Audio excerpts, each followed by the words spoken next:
Ladies and gentlemen, Binnall of America!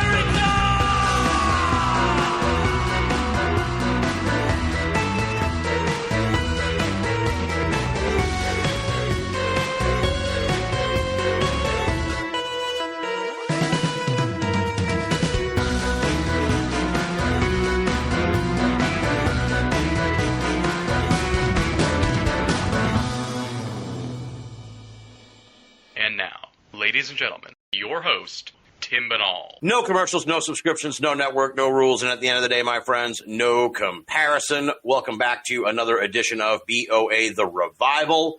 Very, very excited about tonight's program.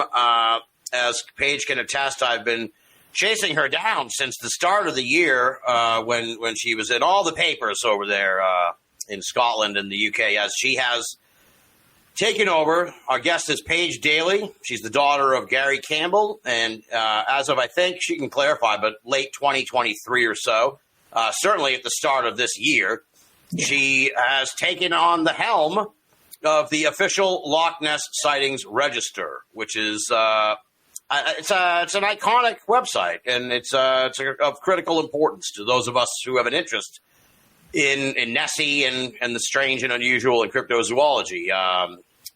She, as I said, she can give you a little more background on this, but her dad, Gary Campbell, had been collecting these cases since, I believe, 1996. This is the go-to place for Loch Ness sightings. This is as the title says, the official Loch Ness Sightings Register. To date, they have 1,157 cases in their archive from over the years in their collection. So when I heard the news earlier this year, as I was telling Paige before we started the show, I just completely nerded out because I'm a huge fan of the official Loch Ness Sightings Register. And all of a sudden in the news, it's like, oh, there's a new director, there's a new registrar. And I'm like, what? This is crazy. So immediately I'm like, I have got to get Paige Dailey on Binnall of America to talk about this because it's exciting. I'm really excited about it. It's really cool. You rarely ever hear this kind of thing. Most of the time, these sort of endeavors the person who runs it, they're like, I don't want to do this anymore. And then it shuts down. So it's like, oh, this is going to carry on even further. This is awesome. This is great. So that's the long intro. Paige Dailey, welcome to Binnall of America. Thank you so much for sitting down with me and maneuvering these time zones. No, thank you for having me on, Tim. Yeah, I know. Don't start with the old UK changing times. We've had a fair few holdbacks, but we'll get there eventually. Yes. Yeah. As I was telling Paige, we had this scheduled, rescheduled, the time zones changed with the daylight savings, and it's just been, all of a sudden I got up today to start the interview, and I'm like, oh shit, that was supposed to start 10 minutes ago. So so it's wild already. But let's start out as we do always. I kind of gave, a real thumbnail sketch of your bio background, but, who is Paige Dailey? I think we can kind of figure out how you got mixed up in all this, as the question generally goes on the show. But, who is Paige Dailey, and how did you get mixed up in all this? Because a lot of, just because your dad was the Nessie guy doesn't necessarily mean that you were going to become the heir apparent to the registry. So how did this all come about? Give us the background on you. So how this all came about was obviously through my dad, Gary Campbell. He runs he used to run the official Loch Ness Monster fan club and the Sightings Register. And last year, late 2023, I officially took over. So obviously he started the fan club back in 1996 after he saw something in Loch Ness and didn't know what it was. He saw this dark, mysterious thing coming out of the water that was there for a few minutes and disappeared. And he wanted to tell somebody and say, look, I think I've seen the Loch Ness Monster. And that's when he realised that nobody was actually tracking sightings of the Loch Ness Monster anymore. After the Loch Ness Investigation Bureau kind of shut down in the 70s, and then Henry Bauer did a book in the 80s that collected some more Loch Ness Monster sightings. After that, nobody was tracking Nessie sightings. So that's really what started to pique his interest. And really, he was looking to see, where are people seeing this? Does it explain what I've seen? And that started to build the fan club because he wanted to talk more about the Loch Ness Monster. And alongside doing the fan club, he was tracking all these sightings, which he formally put into the register in 2014. And since then, that's where we really continued on with the fan club and the Sightings Register, just tracking this unknown thing in Loch Ness.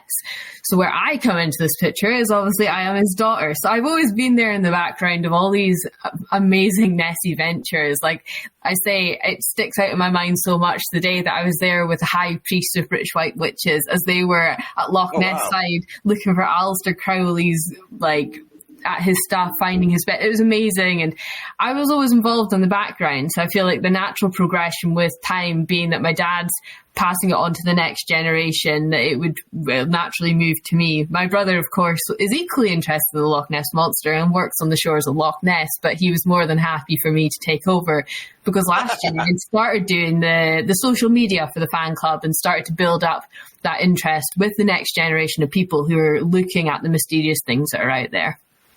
Yeah, that's a big part of you taking over. You launched the TikTok channel, and that's kind of, that'll reach a lot of the younger people.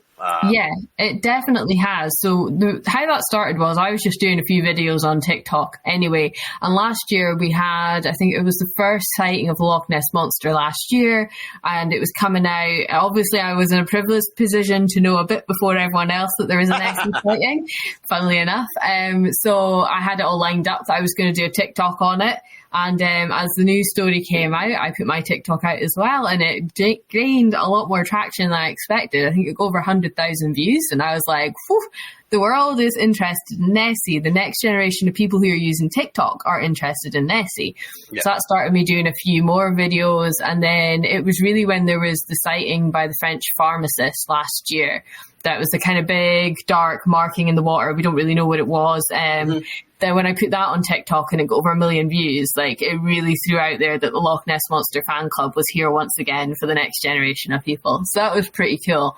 And obviously, I think that's when my dad just looked at it all and went, I think that's slightly beyond my reaches with social media and like with what's going on. So he was like, I think that was the moment where he went, it's probably time to move things on to the next generation. As things change, it's just a natural progression forward. Right. That's really where we kind of crossed over, and now things are going busy as ever with the Loch Ness Monster, really. So well, you just had the first sighting a couple of weeks ago or so. That's roughly this month. The 4th of April, we had, I believe 4th of April off the top of my head, we had a sighting by a guy called Paddy Malm, who was there with his family at Loch Ness, and they saw something at Urquhart Bay near Urquhart Castle. That's where they were, and they watched this thing for 3 to 4 minutes in the water, bobbing about, and then just disappeared. And it's obviously got a lot of people talking about what is it, what they think it isn't, if they think it is or isn't the Loch Ness Monster. But what really caught our attention with this one is that we are periodically getting the same sightings of something in Urquhart Bay that's very similar to this. And I could go back through a whole history of other sightings that this matches in terms of in different locations around the loch. And it's quite key in terms of the characteristics of a lot of sightings. So that's really what's pushed us towards saying we think this could be the Loch Ness Monster. But as I say, a lot of people are saying it might not be Nessie, but no one can quite clearly say what it is. So we're still strong camp. Unknown creature, clearly could be the Loch Ness Monster. Right, exactly. Now, I'm like fascinated by this sort of the whole, how many, do you get a lot of reports? Like how often do you have to sift through these and sort of assess the information you're getting from people? Quite regular ones coming in. So we do get a mixture of current sightings in terms of things that people might have seen the same day, the day before, quite recent, or historical sightings is what we also get in. Sometimes people have been through photos that they've seen at they've taken at Loch Ness and they look in the background, and then they've seen something that they're unsure of. So on average, we're potentially sometimes getting a few sightings a week, and then there's a week or so where there might not be anything. But we are getting a few a month right now. So it's and it always takes up again in April. It's like clockwork with the Loch Ness Monster. Yeah, it seems that way, yeah. I mean, you could say footfall and increase of tourists means there's more eyes on the loch, so there's more potential for sightings. But it's always around April. We know that things start to stir up again. Yeah, I noticed that too, yeah. And so do you, what does it take to get into the registry? You know what I mean? Like, what's your sort of bar for... Because also, I mean, I can't imagine people, there are people out there, but who who the F would fake, like, who has the time to send a fake thing? But I'm sure it must happen. But, like, how do you assess these sort of, the stuff you get? So when it comes to a sighting, there's quite a few bits that we'll go through, and I feel like doing it quite often you quite quickly weed things out. But I mean, we need to know it's at Loch Ness to begin with, so we always want a wider view photograph to have an ability to identify where they've done this in Loch Ness. So having the background there is really important. A big famous example is the surgeon's photograph, where it's always so zoomed in. Like you could say, is even at Loch Ness, you can't see the background, and you can't identify what it is at Loch Ness. I never even thought of that. I never thought. Yeah, that makes perfect sense. Yeah. We're that used to looking at Loch Ness that we can get a picture of something at Loch Ness, and we'll be able to identify where they've taken that from just through seeing the background. We'll know where it is.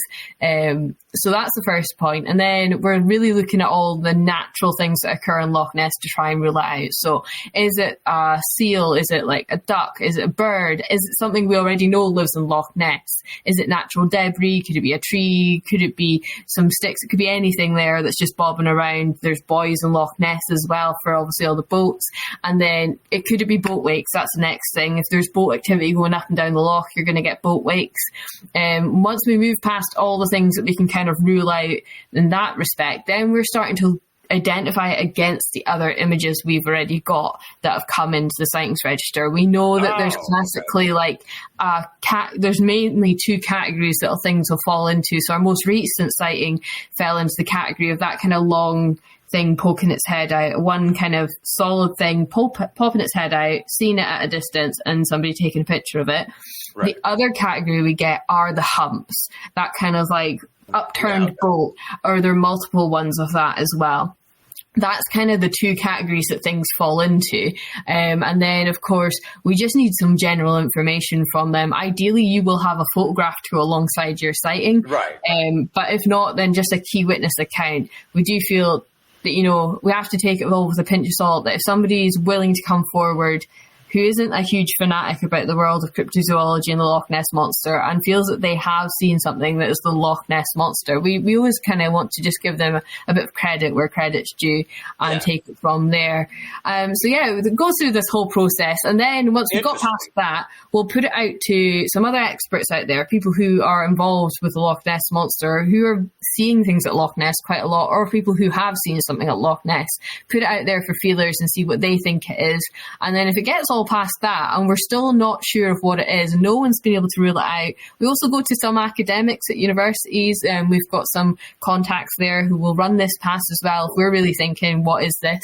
And then they can rule it out as well. And if we get past all those things, nobody knows what we're dealing with here, then we think, goodness, have we got the Loch Ness Monster? It's this unknown creature in Loch Ness, and we put it on our sightings register.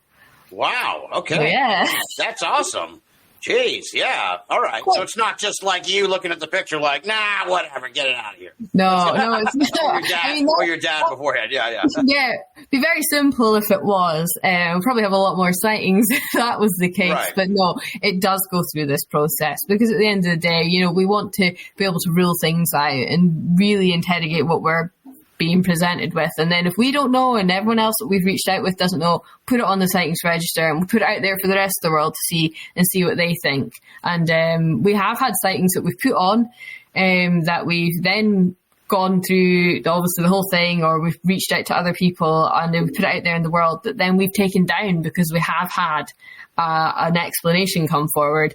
Famous one being that there was divers for Google at the time who were in Loch Ness getting images of Google, and they couldn't tell us at the time when all this was going out and it being on our sightings register, but when they came out of their NDA they could disclose to us, obviously, by the way, that was us.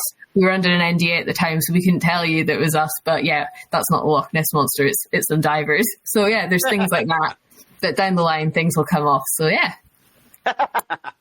Now I covered this I've covered this a lot. I've actually looked into this a lot. You guys changed, and I don't necessarily blame you, but it got to like this simmering controversy. It was crazy with the webcam sightings. Oh yeah, and you kind of had to split the webcam sightings off into another sort of spin them off into their own registry, if you will, because he seems like a lovely man, Ian O'Fane over in Ireland. He is like the maestro of the webcam. He's always finding weird stuff on there. So, what happened there was just kind of like, look, we just can't, we want to differentiate the two types. Yeah, so I think the key thing to take away is that we have a rule that's been introduced about the webcam sightings, in that it has to be a clear facial image. Because this is a big issue we face with webcam images, is that they're so pixelated and unclear that and they're very difficult, because all our other sightings have come from somebody as an eyewitness, or who've been there, or who've found something that you feel, you know, it's quite a lot clearer. Whereas the webcams, the quality really has gone down over the past few years. Like, there's a lot of issues with them. There were a lot more webcams running at one point, and now they've all reduced down. It's just so difficult to see what's on there. So that's why I think my dad just put a separate category for the webcam sightings. And it would be amazing if we got a bit of an answer for what this thing is that he is seeing, or some of the people are seeing at Loch Ness. And I really hope someday someone is staying at Shorelands Lodges and gets a picture at the same time as somebody who we found it. So just so we could work out what it is, because I don't doubt that there is something there. We just can't see it clear enough, and that's the biggest issue. Right. So I think just due to the quantity of sightings we're getting, because I know there's obviously Owen over in Ireland is getting quite a few, but there are other people who are checking in on them quite frequently.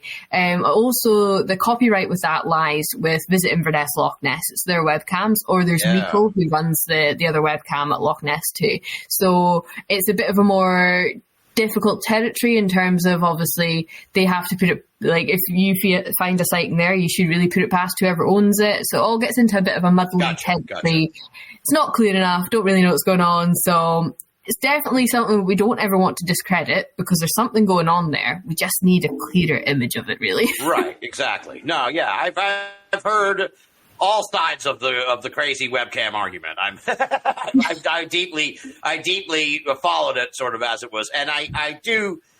Yeah, there's something to be said for sort of like a pure sighting, like a pure on the shore sighting of Nessie, or whatever, of an anomalous thing. Yeah, but if you're there, like, eyewitness sightings or definitely sort of hold more water, no pun intended, than through the webcam, because you just don't know with the webcam. It's just so, as you said, it's super pixelated. I mean, it's super far away anyways. Like, very indecipherable, some of these videos. Yeah, and I've been on the webcams, and I've seen stuff that matches up to what other people have seen on these webcams. And I mean, I've taken the screenshots, I've recorded the video, but then it's just so unclear that it's almost great to know timings of when people are seeing something there, to try and work out if there may be a pattern there, to then take this search to that location. I think that's what's great on building the evidence of that, but it's just so really just unclear. You just can't see enough of what's there. And whereas you know if you're stood there at the time, with the technology we've got nowadays, you'd be able to get a much clearer image of what it is that's coming out of the water there. No, I totally agree. I still like them. I still enjoy the sites, but it's like I'm always just kind of like, I know. Like you were saying, it would be great if he had like a hotline, like pick up the phone and call them and be like, "Look out the window! I got it on the cam." Like, we need to set up, we need to set up a system like that. Yeah, no, I don't know. And that's the thing. We don't ever want to discourage people coming forward with anything from the webcams, because it is important to know the locations of things that are going on. And I think the tail end of last year, there was one that came through that somebody saw something on the webcams. But with TikTok now, and the amazing thing about it is that we were able to have somebody who came forward on TikTok completely separate and said, "Hey, by the way, I'm working at Loch Ness right now. And just to let you know, there's actually a seal in the loch that is in this location, has been seen at these points, because I'm working at the loch, and every day we're seeing it, and we're taking pictures. But just to let you know, there's a seal there." So when we had sightings come in through the webcam, we were like, "Oh, that's the exact same location of where this seal, how it's managed to get into Loch Ness, goodness only knows, but is where it is." So we're putting that down to being the seal. So that's where it's kind of handy. But as I say, there is still there's obviously something there. So we just need to all work on it a bit more. Oh, absolutely. Yeah. Have you, having looked at this mystery for so long, Do you have any sort of favorite theory at this point, or are you just kind of open-ended and enjoying the ride? I mean, I feel like everyone tries to pigeonhole the Loch Ness Monster into being something. And I'm very much the strong camp of the Loch Ness Monster is the Loch Ness Monster. Nessie is Nessie. And I feel that the Loch Ness Monster is clearly something that has always been in the loch, that has thrived in the environment and maybe grown to whatever size it is. And it clearly doesn't need to come to the top that often. But every so often, it must get brought up to the top, get seen by someone, and then gets itself back down to the bottom of Loch Ness just to carry on with its life. So that's what I think the Loch Ness Monster is. Yeah, I think with the eDNA that was testing that was done in Loch Ness, it ruled out a lot of these strong theories. There was no like catfish found there. There was no sturgeon fish. So it ruled this out. There was a lot of eels. So I think that's probably where the strongest argument is. Is there some huge eel that's in there that's native to Loch Ness, that is the Loch Ness Monster that no one knows about? And then that just starts the argument of everyone saying an eel can't be big enough.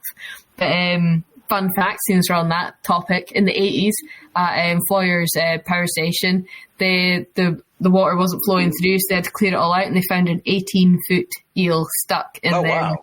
Yeah, so, I mean, it's been found before. Just because we don't find it every day doesn't mean it doesn't exist.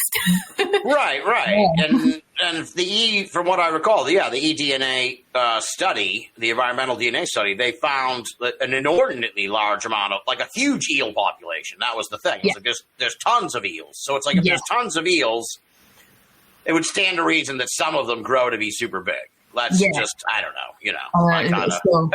Exactly. And I mean, so this is where I would say the Loch Ness Monster is the Loch Ness Monster, but maybe someday we'll find out what that is. And maybe it's something like a relative of something that we know. Maybe it's something supersized. But hey, well, Nessie's just Nessie for me right now. Exactly. No, I like the way you put it, that, it kind of subsists on the legend in a way. Like it has it comes up and it gets seen, and then it's like, all right, now I've captivated people for another year or so. You know? Yeah, I've done my big famous moments. I'll go back now, guys. Now, what did you think of the? I know you guys ran it on the registry when it came about, but then let me see how I can frame this. The movie that was made of the pictures. Paige Daley, yes. I think you may have even been quoted in some of the newspaper articles about the video that was made by the podcast. I'm getting all the I can't pull any names out of my head off the top of my head, but I know Rhys Darby has actor comedian Rhys Darby. He has a podcast, a cryptozoology podcast, believe it or not, folks. And maybe Paige can fill us in on the rest. But there was a witness who took a fantastic series of pictures, and then she realized she had like 75 more pictures, and then they put it all together into a movie. So can we talk a little bit about that? I'm sure you're aware of this. Yeah, so back in 2018, a lady called Chi Kelly was at Loch Ness at Dores Beach, and she took photos of something in the water, thought nothing of it until 5 years later when the big search was going on. She was speaking to Steve Feltham, the resident Nessie hunter at Loch Ness, and discussed, I have some funny pictures that I didn't know what they were. And I think after a bit of discussion and he had a look at them, they were like, oh, wow, we think we've got something here. This could be the Loch Ness Monster. So it went out there. At the time, so with the Sightings Register, we were given a heads up that there was this is what we were told, game-changing evidence about the Loch Ness Monster. So, I love it. Naturally, we're interested. We're like, what's okay? Like, how is Nessie? Like, where's Nessie? Have you found the Loch Ness Monster? Is there something there? Like, we've got the answer. And then the pictures came out now, and I'll tell you just how my story went with this. We found it just through the news, like everyone else, because that's the route they chose to go. Fair one. So they put it out to the press, and I remember looking at the first picture and thinking, it sounds horrible. I was like, is this it?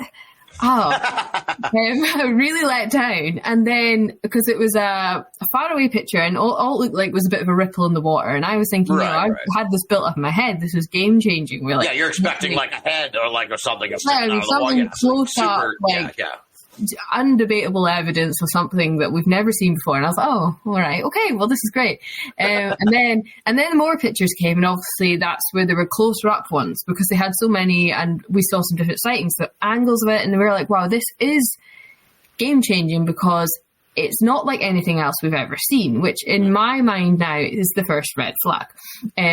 Personal, from the register sighting side of thing, it wasn't like anything else we'd ever seen. And as I said earlier on, things tend to fall into two categories in terms of Loch Ness Monster sightings. That thing popping its head out, or the upturned boat wake. And if you go through all our sightings and all our photos, that's what you're going to see, are those two things repeated over and over again. Whereas the Chi Kelly ones didn't fit in. It was completely different.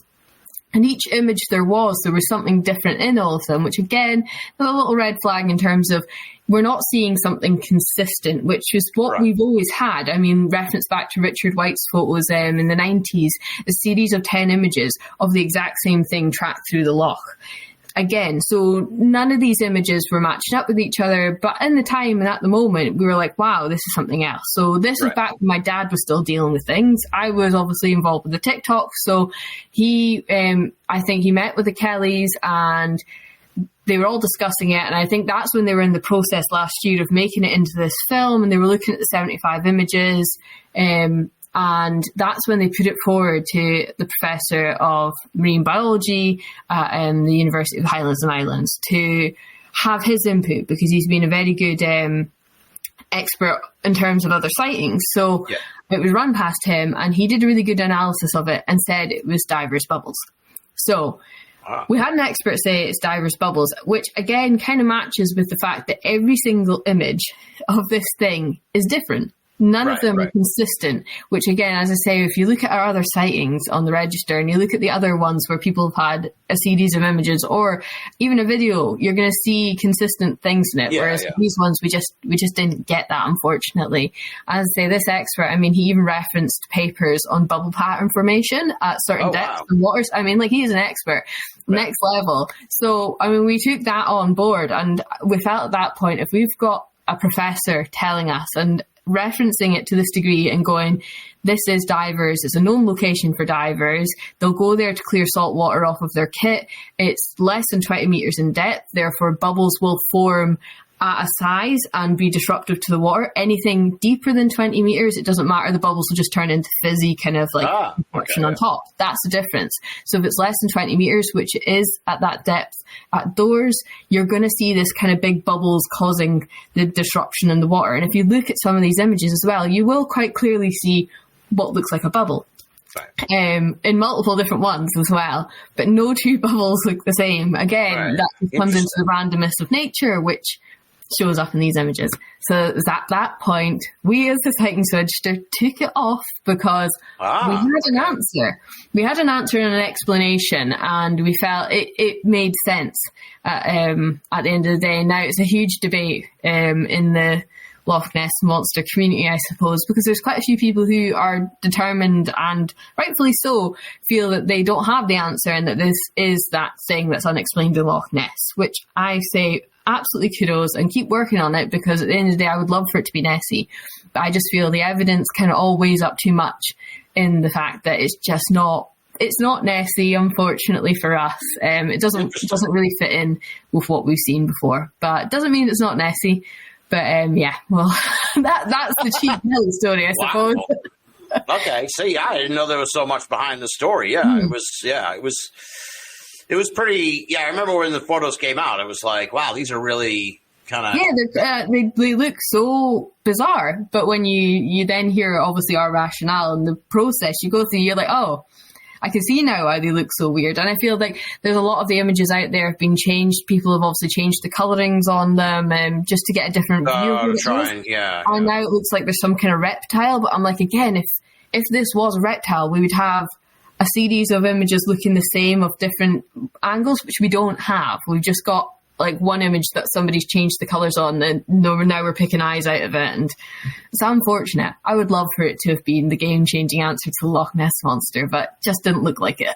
All right. Well, that's really commendable, because I think more cynical people would be like, well, they'll throw anything on there. You know what I mean?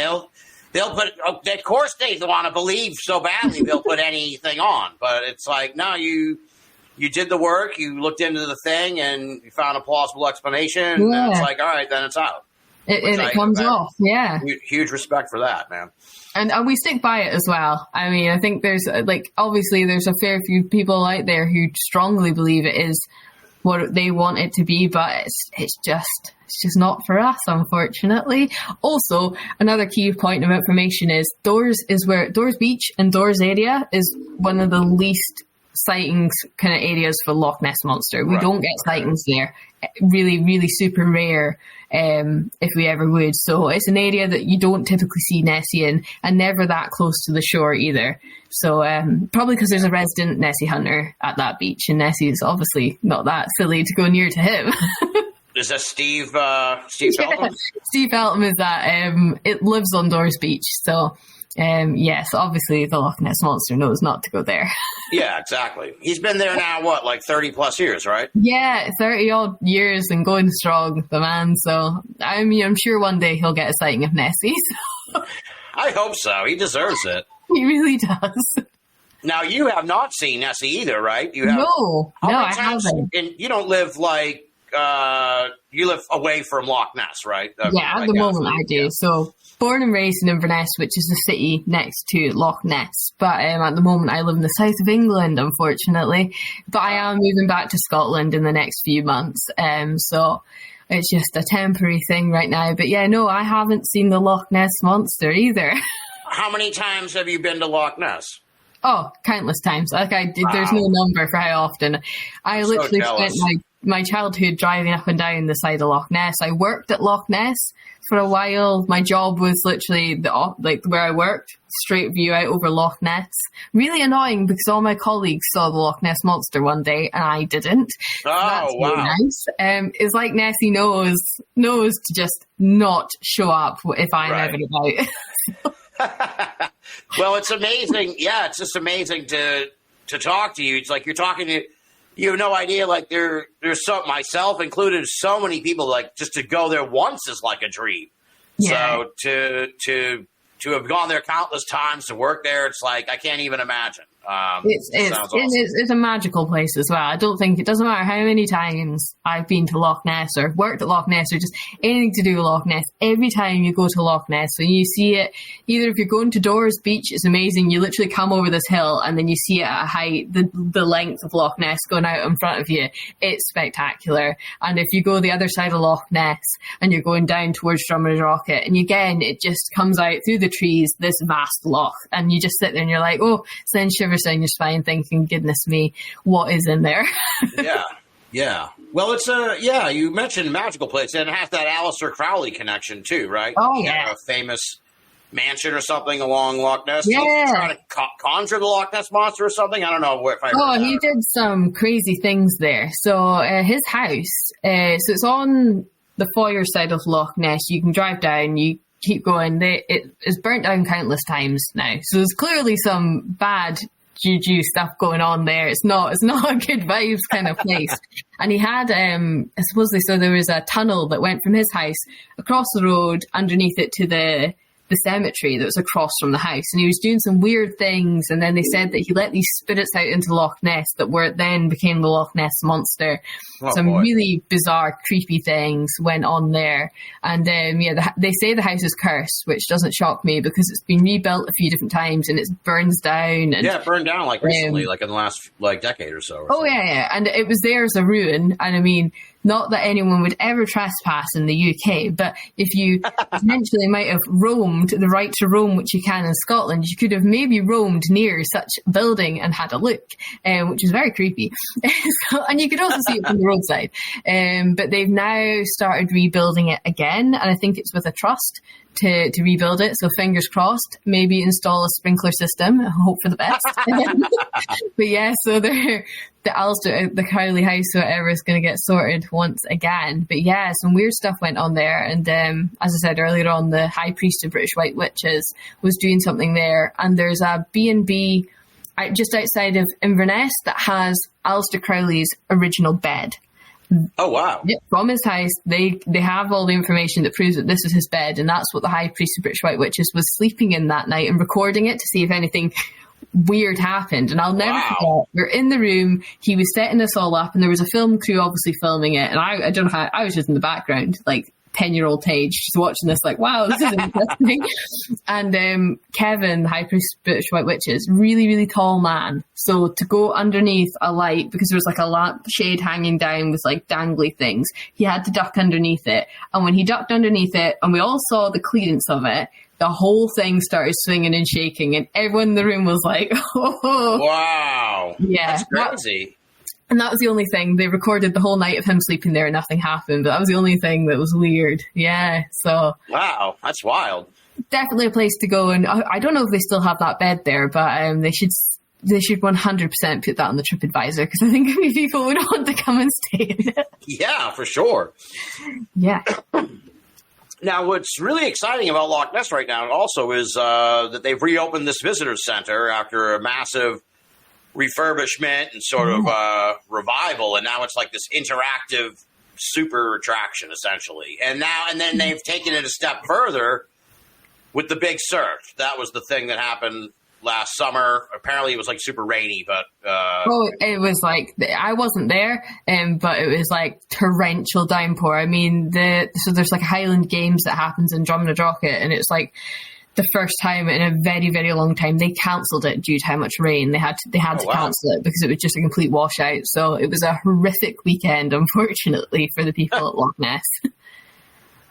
But that's exciting, right? That that there seems to be like a revival going on over there. They're going to do another search. I think they're going to do another search at the end of May. Also.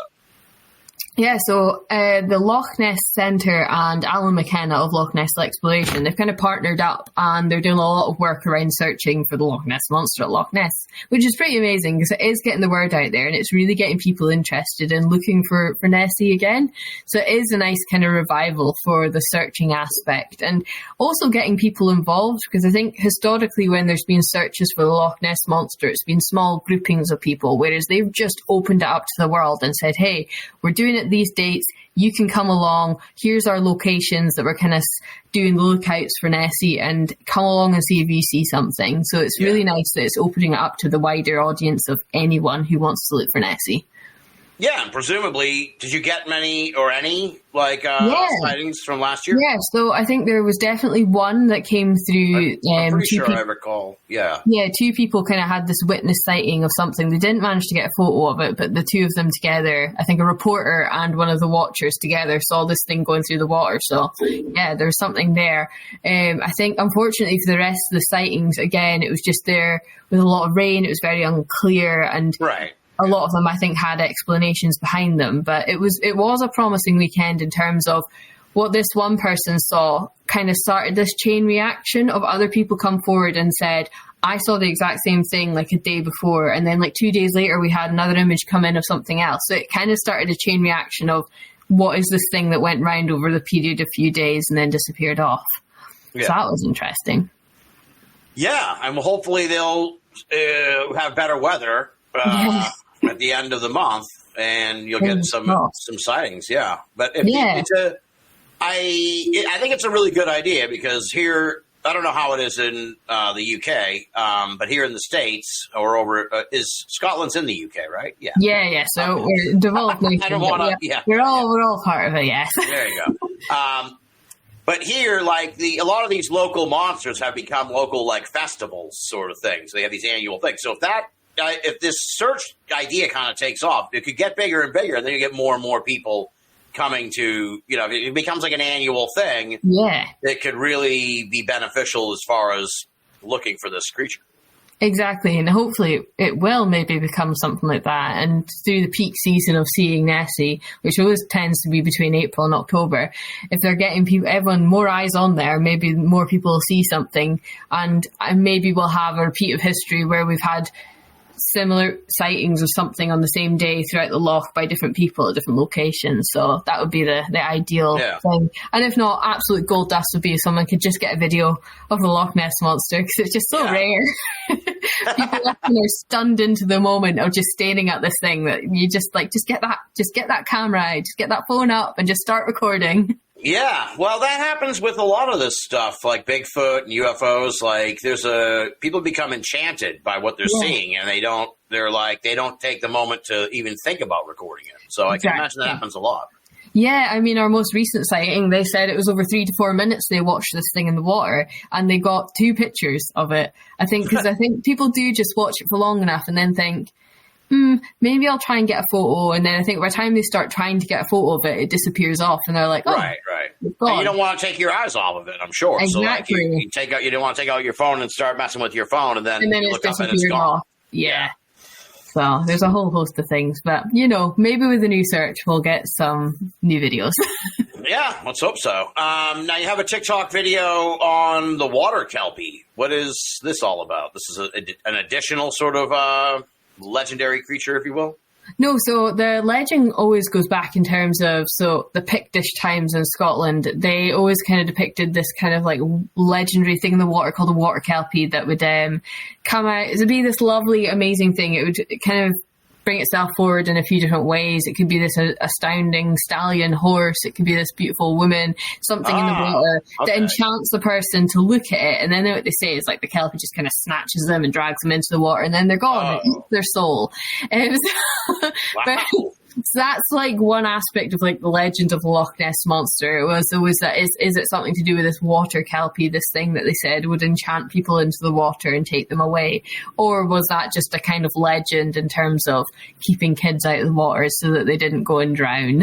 Yeah. So there's that kind of aspect. But in terms of Pictish times and history back in Scotland, there are stone carvings of this kind of humped creature at Loch Ness that are there. Like there's in a barn in a farm near Loch Ness, this man's got a Pictish carving of something that looks like the Loch Ness Monster. I mean, that goes back to Pictish times, which is way. I'd have to Google it because I'm horrific at history. The Pictish times are like really, really old ass times. Ancient times, yeah. Interesting. I'm just Googling it now because I feel really bad when the Pictish times. Like, 300 to 900 AD. Wow. So we're talking like 1,700 years ago. Yikes. Long time ago. So yeah, Pictish times. Yes. Now what about land sightings? Are there any, I know for sure, I've heard accounts of Lake Champlain because I talked to Katie Elizabeth. I don't know if you know Katie Elizabeth. She's I know her, yeah. Yeah, she's fantastic. But have you land sightings? That's what I wanted to. Are there accounts of maybe this same creature kind of coming on land? Yeah, so there are a few famous ones of the land sightings. So Spicers back in like the 1900s saw something, and then there's more recent ones back in the early 2000s. Apparently there was something at Doors that was seen crossing the road. Again, all these ones. So there have been like a few recorded incidents of something coming in and out of the loch that people weren't sure of, but again, few and far between, and don't often appear. Not something that's on our sightings register, just due to the lack of information about it. Probably the Spicers one's probably on there, but like beyond that, there are more kind of hearsay of this thing that's potentially It certainly sounds apocryphal almost, these accounts of it coming on land. Now, have you, speaking of Katie and Lake Champlain, have you looked at any other lake monsters? Do you have any interest in sort of some of the other classic? Yeah, I mean, I have actually been to Lake Champlain. Oh, wow, have you? That's amazing. Excellent. It's a great place. Made my way, so a family holiday, funnily enough. My father dragged us all there. To go see where the other lake monster. Go see if you can find the lake monster, yeah. We'll see if we find Champ. So, I have been to Lake Champlain. But, people always ask, because they're like, what other cryptids are you, like, do you look into it? I'm like, well, unfortunately, we've just kind of got the Loch Ness Monster. Big enough, yeah. How much more do you want? Yeah. Like that's our one. That's what we kind of focus on. Unfortunately, there's no Bigfoots cutting around Scotland. I would love for there to be. That would be amazing. And I've spoken to some people who look into like the Bigfoots where they're from and everything. And it's amazing and astounding.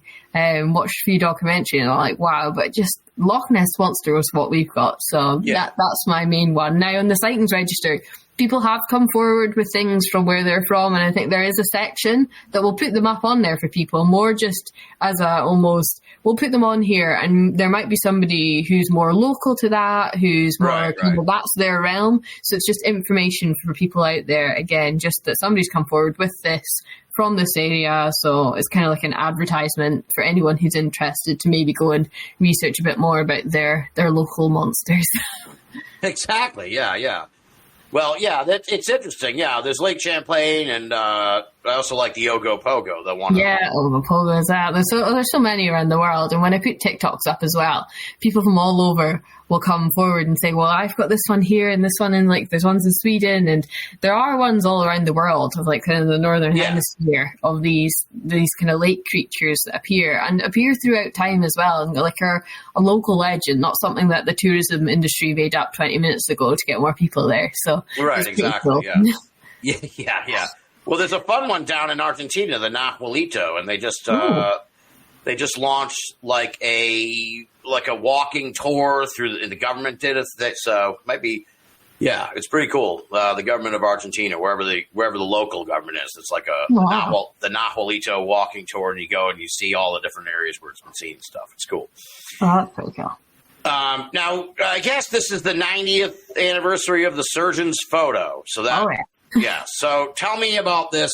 This is the iconic image of Nessie. Although I believe it's not really on the level. Is that kind of the story behind it? It's probably the biggest, most debated image of the Loch Ness Monster out there. Obviously, the surgeon's photograph it's called the surgeon's photograph because it was taken by a surgeon, a doctor, who made a trip to Loch Ness and took a picture of this thing that came out of the water, supposedly.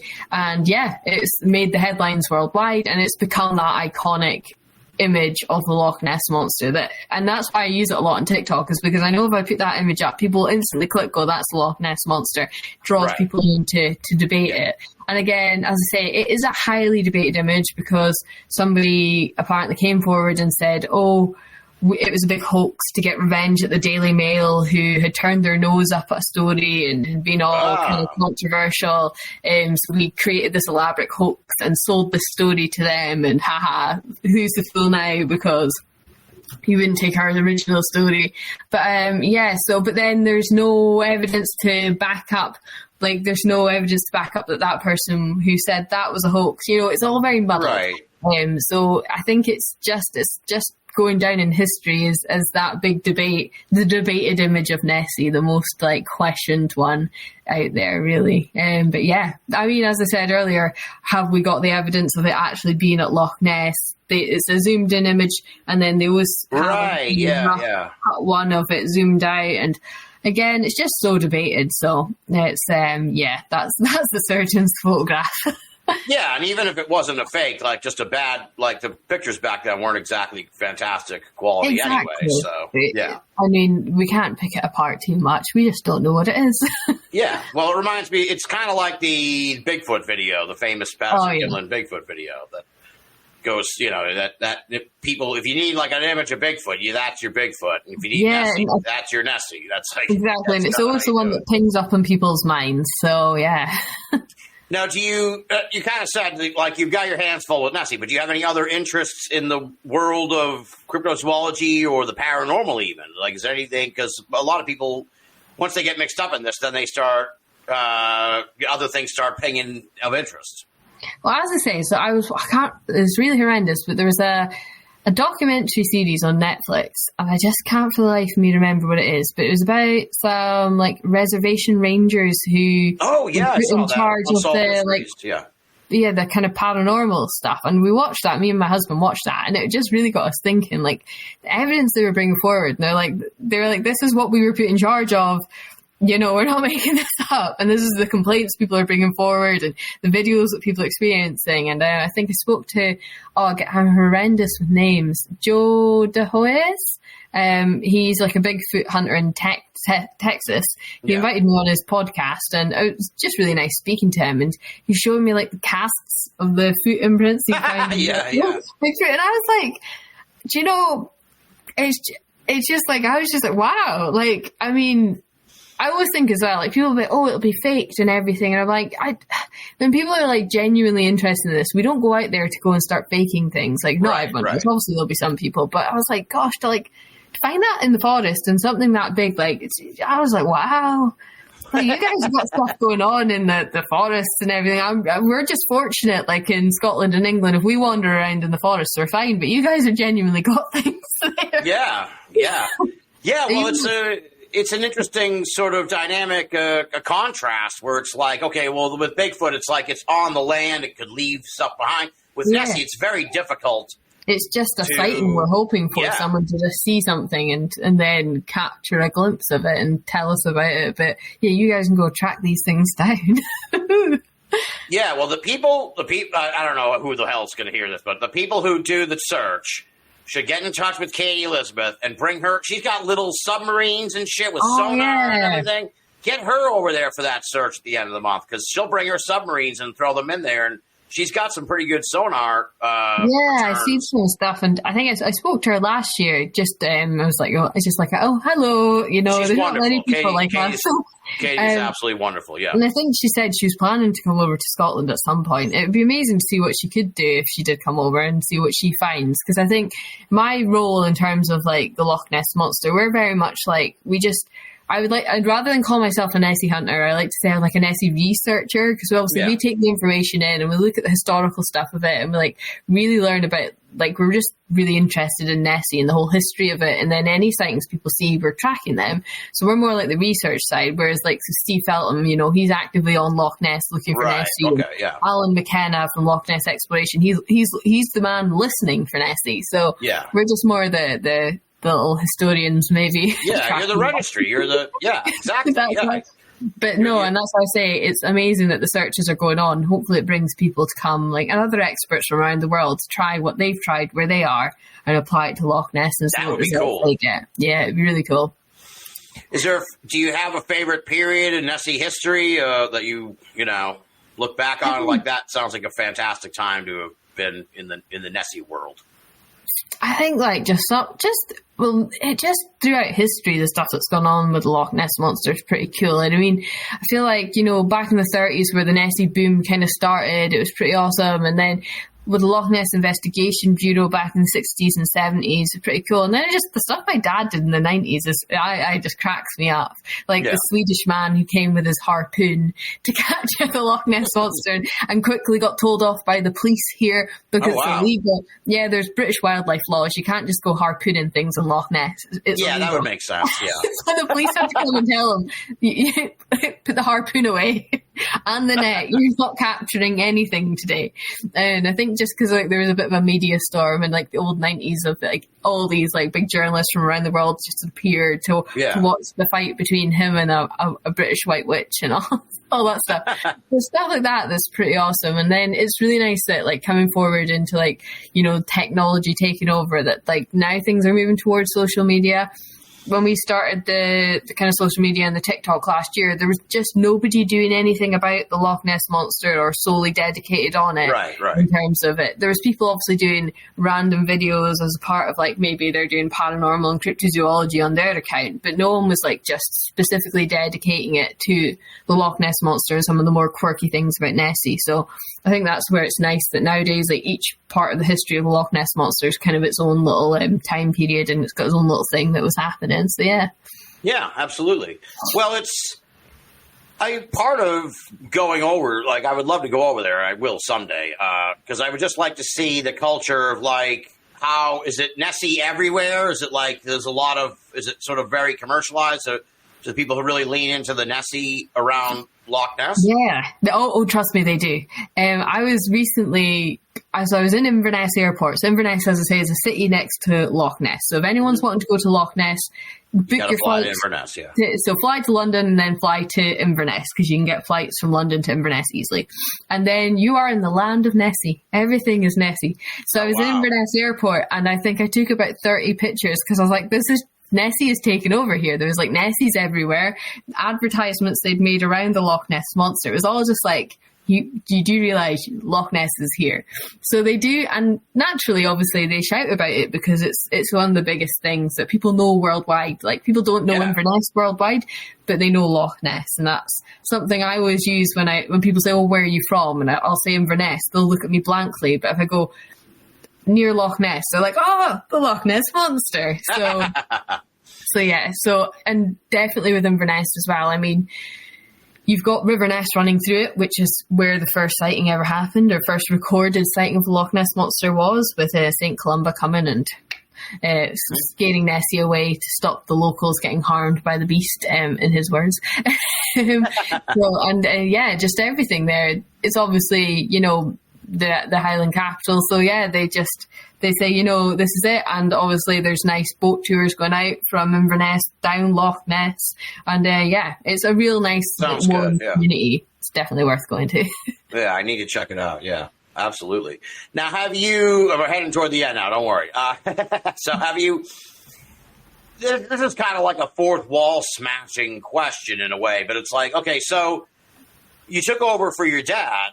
And the way I heard about it was like you were in all these papers. Like, what's that experience been like? Because I feel like I'd be kind of a little bit like, I don't know if I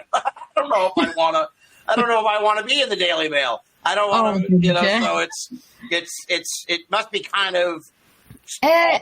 What's it feel? I don't know. Maybe it isn't. What's it feel like to sort of now you're the person they come to about for Nessie? Oh, it's weird, 100%, very different. And I think I always love talking about the Loch Ness Monster, and I'm more than happy, like, just things like this. I love talking about the Loch Ness Monster, and I like making the videos about it, but it's, in my mind, none of this is about me. I'm like, whoa, we're talking, this is Nessie. This is about Loch Ness Monster and Nessie, and I think it gets really weird when they are like, so what do you do? And I'm like, we're not here to discuss me. We're here to discuss Nessie. And I mean, so this month's been a crazy busy month, and there's been like 2 different film crew production things, filming 2 different documentaries this month, and in amongst many trips to Scotland, it's been very busy, and that's why this has been hugely delayed. But one was very Nessie focused, which was amazing. Loved it. We're just discussing the Loch Ness Monster. And then the other one slightly ambushed me. And that they really were like more focusing on me, which I was like, whoa. Let's chill here. Like, we're here. Let's discuss Nessie. This is not about me. So I think that's the thing I always try and make clear when people are coming and asking questions. I'm like, there's Nessie, and Nessie, and don't ask about me, please, because this is not about me. All right. Well, hopefully I didn't cross a line there. No. They just, they're like, I don't know. I think that's just. No, I can imagine. Yeah, they're probably like, now we want to come to your house and film her. It's like, whoa, no, dude, I don't want. Oh, that was literally what they wanted to do. And I was like, no. Yeah. No. Please don't. Yeah, more than happy to film things at Loch Ness and discuss Nessie, but yeah, there's like lines, and so right. It's not, and as I say, it's not about me. It's about the Loch Ness Monster, and I'm just merely the one holding the baton right now and keeping things going. And I hope to find someone in my lifetime to then pass it down next to as well, so that we keep this going, that we keep tracking this thing until we know what it is, and then if we do know what it is, we keep tracking it still, because it's clearly something quite rare to see. Yeah, exactly. And I think you're doing an awesome job. I said, when you laid out the steps there, I've always wondered that. As I said before the show started, I'm just an enormous fan of the official Loch Ness Sightings Registry. So it was like, when I heard that you had taken over, I'm like, I have got to talk to Paige Dailey, because I have like a million, as you know, because I just hit you with them. I have a million questions about how this works, and everything else. Do you have any final advice if someone sees Loch Ness If someone sees something at Loch Ness, what should they do? Obviously try and film it, of course. Yeah. but is there, what's your advice to someone who has a sighting? So if you see something at Loch Ness and you're there and you don't quite know what it is, start taking some information. So firstly, what time and what day, obviously, like what time of day and everything, like where you are. Have a look at the wider scene as well. Is there anything else going on there? Is there any boat activity? Is there anyone else there? Is there anything you could explain it? There might be like a paddle boarder going by or a gaggle of them. Have a look. And then is there anyone else around you? Could they also look at it with you?